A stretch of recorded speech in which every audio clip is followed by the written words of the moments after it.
తెలుగు సినీ రంగంలో సాహసానికి మారుపేరు, ప్రయోగాలకు చిరునామా సూపర్ స్టార్ కృష్ణ గారు. తొలి తెలుగు జేమ్స్ బాండ్ చిత్రం గూఢచారి 116, తొలి తెలుగు కౌబాయ్ చిత్రం మోసగాళ్లకు మోసగాడు, తొలి తెలుగు సినిమాస్కోప్ చిత్రం అల్లూరి సీతారామరాజుని అందించిన ఘనత ఆయనకు దక్కుతుంది. తొలి తెలుగు 70mm 6 ట్రాక్ స్టీరియోఫోనిక్ సౌండ్తో కృష్ణ దర్శకత్వంలో నిర్మించిన చిత్రం సింహాసనం. 21 మార్చి 1986లో విడుదలైన ఈ మూవీ 40 వసంతాలు పూర్తి చేసుకుంది. ఈ సందర్భంగా ఈ సినిమా గురించి కొన్ని ఆసక్తికర విషయాలు మీకోసం. జానపద చిత్రాల్లోనే సింహాసనం సరికొత్త వరవడిని సృష్టించింది. కృష్ణ దర్శకత్వం వహించిన తొలి చిత్రం కావడం విశేషం. ఈ చిత్రంలో సైన్యాధిపతిగా, యువరాజుగా 2 పాత్రలు పోషించారు. జయప్రద, రాధ, మందాకిని కథానాయకులుగా నటించారు.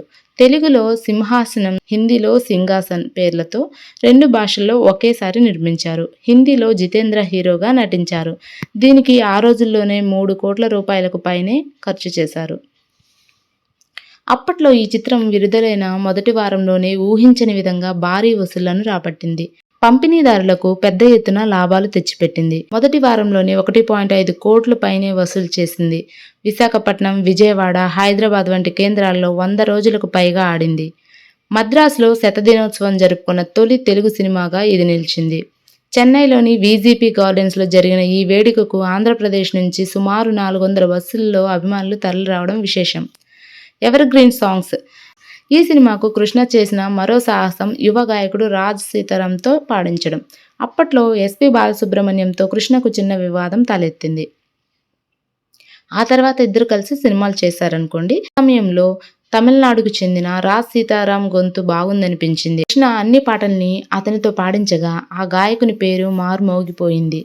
అలాగే కృష్ణ ఈ చిత్రానికి సంగీత దర్శకుడిగా బప్పీ లహరిని పరిచయం చేశారు. ఆకాశంలో ఒక తార నా కోసం వచ్చింది వేళ అనే సాంగ్ అండ్ వహవాని యవ్వనం వహవాని జవ్వనం వంటి పాటలు అన్ని చోట్ల హోరెత్తిపోయాయి. అప్పట్లో ఒక సినిమాకు 40-50 లక్షలు అయితే ఈ సినిమాకు కృష్ణ ఏకంగా 3.20 కోట్లు ఖర్చు చేశారు. అంతేకాదు తెలుగు, హిందీ 2 వర్షన్లను 65 రోజుల్లో పూర్తి చేశారు. ఈ చిత్రానికి హైదరాబాద్ పద్మాలయ స్టూడియో, హోగినికల్, మైసూర్ వంటి ప్రదేశాల్లో అత్యంత భారీ సెట్స్ వేసి నిర్మించారు.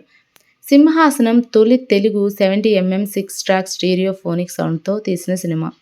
ఈ సాంకేతికతతో కూడిన థియేటర్లు అప్పట్లో అందుబాటులో లేవు. సినిమా కోసమే అదనంగా ఖర్చు చేసి గుంటూరు, విజయవాడ, విశాఖపట్నం, కాకినాడ, హైదరాబాద్, నెల్లూరు సహా కొన్ని థియేటర్స్లలో స్క్రీన్స్ సిద్ధం చేశారు.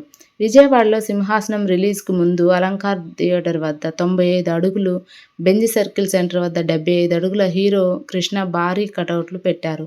అప్పట్లో ఆ పబ్లిసిటీ ప్రత్యేక ఆకర్షణగా నిలిచింది. ఈ చిత్రానికి భారీ స్పందన రావడంతో థియేటర్ పరిసరాల్లో ట్రాఫిక్ ఇబ్బందులు తలెత్తాయి. రద్దీ నియంత్రణ కోసం దారులు మళ్లించారు.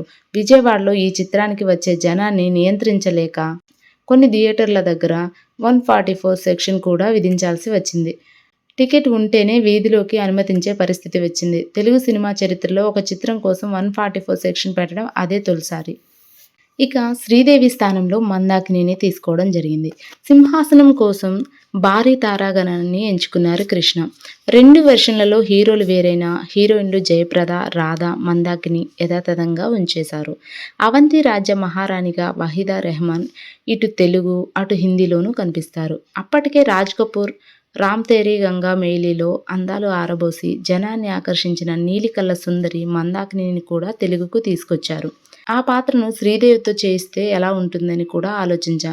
అప్పటికే కృష్ణ, శ్రీదేవి కాంబినేషన్ చాలా సినిమాలతో పాపులర్. అయితే ఫ్రెష్గా ఉంటుందని హిందీలో అప్పుడు హాట్ టాపిక్ అయిన మందాకినిని తీసుకున్నాం అని కృష్ణ సోదరుడు జి ఆదిశేషగిరిరావు ఓ సందర్భంలో వివరించారు. ఇది మా వీడియో మీకు నచ్చినట్లయితే లైక్ చేయండి, షేర్ చేయండి. మా ఛానల్ సబ్స్క్రైబ్ చేయడం మాత్రం మర్చిపోవద్దు. Thanks for watching.